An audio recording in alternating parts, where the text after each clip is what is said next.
Hey guys, it's X, and welcome to another Starcraft 2 video. This is going to be another of Peanut's replays, and where she's going for her project Diamond or Bust. And I actually haven't mentioned the name of the project until now, but that is the series that I have been casting of hers. For those of you who don't know, Diamond or Bust is where Peanut is going for, is practicing really hard to get from the Bronze League all the way up to the Diamond League.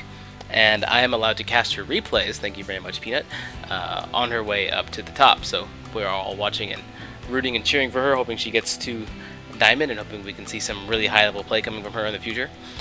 In the meantime, we are going to watch along from the Bronze League all the way up to the Diamond League, so I hope you guys enjoy that. Just really quickly before I actually get into the game, if you hear any background noise, it's because I actually have two PCs running right now. I have one of them rendering a Duke Nukem video, and actually that video will come out before this one, so by the time you hear this announcement, you will have already seen the Duke video. But I have two PCs running right now. I bought a KVM switch so that I can get both of them working.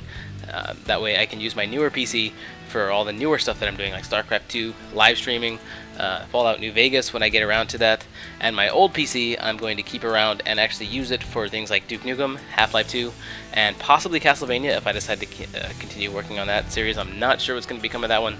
I've run into a small snag on that, but anyway, my old PC is back working for me, and now I have the option of rendering two potential videos if I wanted to. Anyway, I went on a little bit longer about that than I wanted to. Let's get into the game. Here we have Peanut starting as the blue Terran in the lower right position, and we have Pigdestroyer starting as the red Zerg in the lower left position. He's going for looks like a 12 pool, so that and some gas as well. So that tells me he's going to be going for some sort of early Zergling pressure, and the Overlord coming in and spotting Peanut's base. Very wise, not moving any further than this little area, just getting far enough to see where she actually is, see her command center, and then getting the Overlord out. I make the mistake of letting my Overlord go a little too far sometimes, and then getting picked off by the inevitable first Marine. At the same time, he is sending a drone scout in as well. Probably not necessary now that he knows where Peanut is. It is a good idea to get some scouting information with that first drone or that first SCV, as Peanut is doing as well. So the drone and the SCV both make it into their opponent's bases respectively at the same times. But yeah, Pigdestroyer losing a drone, and it doesn't look like Peanut's actually going to lose an SCV for it in the meantime. I don't think he had to lose that drone because the Overlord had already spotted where she is. And getting a scout off in the early game is not as important as getting a scout off in the transition from the early to the mid game, in my opinion. The early scout would probably just help you in determining whether or not your opponent's going for some sort of cheese. The drone's still chasing the SCV. All right, finally being pulled out. The SCV is actually going to survive and get back to base. Yes, Zergling speed already being upgraded. And bring up the protection tab so we can keep an eye on Zergling speed already being upgraded, and 6 Zerglings coming out. The drone returning to the mineral line to begin collecting some more resources for Pigdestroyer. Peanut throwing down a second barracks. Does not yet have a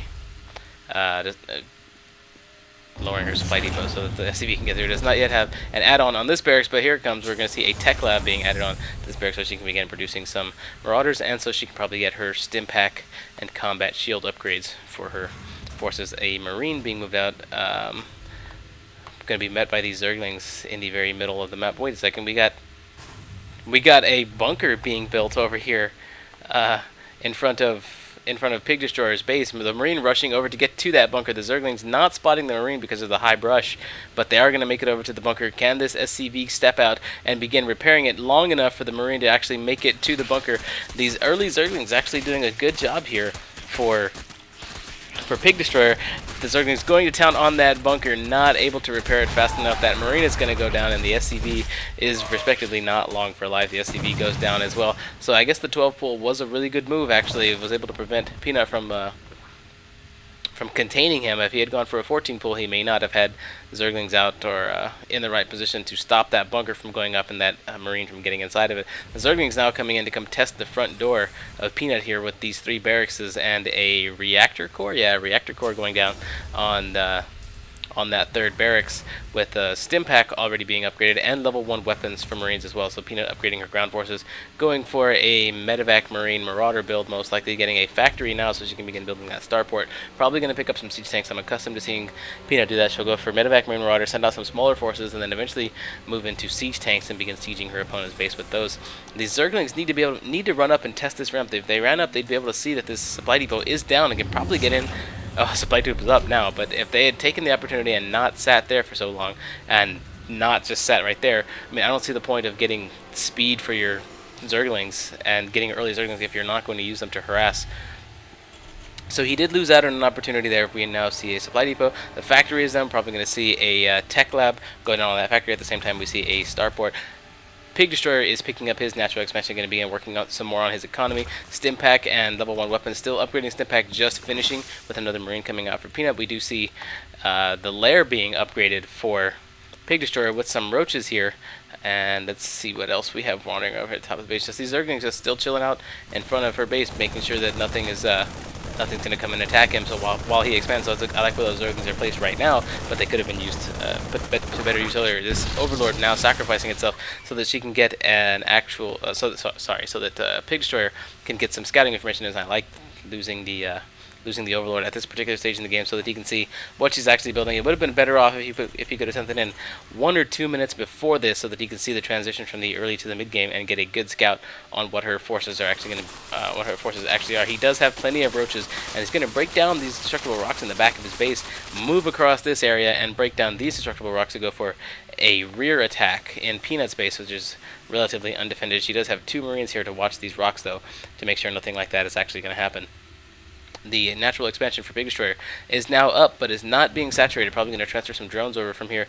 The roaches now have finished off those destructible rocks and are just kind of chilling, waiting for orders. We see an evolution chamber going down now, so it's similar to how Peanut is getting several upgrades. And if you look over here in the production tab, you can see that Peanut is actually really cranking out her macro there. She's getting a lot of upgrades. She's getting a lot of units. She's building, another starport. Whereas we just see a Baneling nest and an evolution chamber going down for Pigdestroyer. So Peanut's actually on top of her macro. The roaches were moving over to the back here, but he noticed that the comsat goes off in his natural expansion, and Peanut's force is moving over here. A small little attack force, but these roaches are going to be more than enough to deal with it. They're moving up into his natural, where there are no drones really to protect, so really just going to protect this hatchery.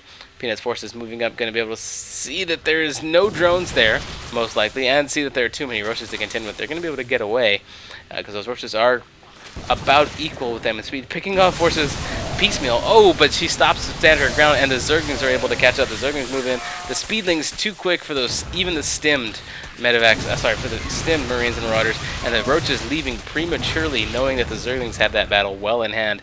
Her force, her little first attack is now thwarted, as well as her contain was earlier, so it's not able to gain any ground on her opponent's base. The roaches now returning back to the destructible rocks back here.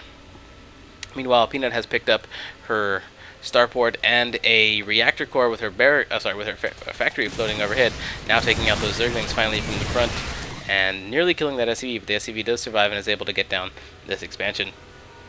We can see that the roaches are barreling down on these destructible rocks. I don't know if Peanut actually does notice it. I'm pretty sure these Marines can see, and a drone moving in too. A drone moving in, probably just accidentally grouped with those roaches moving in to go melee these rocks. The Marines are going to pick that up. Peanut does notice that these roaches are destroying these destructible rocks, and she brings some forces up with a couple of medevacs overhead. She brings some SCVs off the line to defend as well, because this is a much larger force than what she actually has. And without even moving up the ramp, the roaches and these Zerglings are headed back to base. He didn't even check. He has nothing to actually see what she's got above this ramp, but he destroys the rocks and then runs away. I guess he's playing a little bit scared. Maybe he's waiting for Banelings to come out. Maybe he's waiting for something before he actually makes his press in. I think he may assume that she did not notice that those rocks were destroyed, even though his drone was taken out by the Marines. I really can't begin to guess why he would pull back his forces like that. Another very small force moving up towards this natural expansion with some Banelings being produced. She really shouldn't be bringing out this force. They're probably just going to get killed with this superior Roach and Zergling army up in front here. Maybe she's trying to go for some sort of timing attack. Maybe she's expecting the Roaches and the like to come crash up against this bunker, and while that is happening, she would move in against this natural expansion. But that is actually not what's going on. These Roaches and these Banelings are going to be ready for this force. Couple of Marauders here. These Banelings probably should hold back, probably not go in, because the Marauders are fairly hefty little units, but the Banelings coming in anyway. Not going to be able to catch these forces unless she stops to fight them. Actually, no, they may be able to. They are gaining ground. They are closing in. It's like an old style old West-style chase, except without the horses and banelings instead. So the banelings do make it up, and they do explode on one of the marauders, but that was a lot of baneling loss for very little gain. However, these 3 marauders there stemmed. They're running for their life to get back to the natural expansion. This is too large of an army to defend. She needs to have more forces out. She does have a few, but she needs to get them down in this area right now. And the banelings coming, and they're being taken out, being destroyed by these marauders. They do land on the marauders, but this marauder's a little bit beefy. He's got some armor. He's able to take some of the damage. And these roaches and banelings now caught in between this choke.